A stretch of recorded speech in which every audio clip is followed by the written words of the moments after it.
भारतीय पुरातत्व विभागाच्या कारवाई विरोधात आणि ग्रामस्थांच्या हक्कासाठी आजपासून खिद्रापूरमध्ये बेमुदत धरणे आंदोलनाला सुरुवात झाली आहे।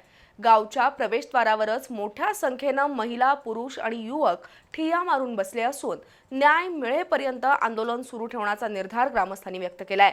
तर आमदार डॉक्टर राजेंद्र पाटील यड्रावकर यांनीही या ग्रामस्थांना पाठिंबा जाहीर केलाय।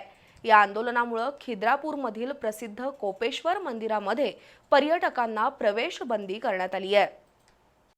भारतीय पुरातत्व विभागाच्या ताब्यात असलेल्या खिद्रापूरमधील श्री कोपेश्वर मंदिर परिसरातील 300 मीटर परिघातील घरं आणि दुकानं यावर कारवाई करण्याबाबत कोल्हापुरातील प्रशांत साळुंखे यांनी मुंबई उच्च न्यायालयाच्या कोल्हापूर खंडपीठात याचिका दाखल केली होती।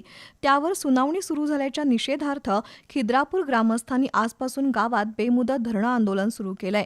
गाव वाचवा, हक्क वाचवा अशा घोषणा देत ग्रामस्थांनी गावच्या प्रवेशद्वारासमोरच ठिय्या मारला। यापूर्वी सुद्धा खिद्रापूर ग्रामस्थांनी जिल्हाधिकाऱ्यांना निवेदन देऊन 27 जूनपासून गाव बंद आणि पर्यटक बंद करण्याचा इशारा दिला होता। अनेक पिढ्यांपासून राहणाऱ्या नागरिकांकडे मालमत्ता पत्रक, प्रॉपर्टी कार्ड आणि शेतीची कागदपत्र असतानाही त्यांना बेघर करण्याचा प्रयत्न होतोय असा ग्रामस्थांचा आरोप आहे।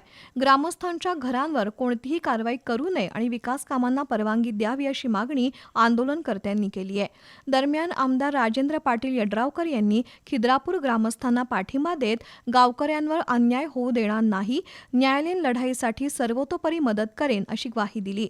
या आंदोलनामुळे प्रसिद्ध खिद्रापूर मंदिर पर्यटकांसाठी बंद झालंय।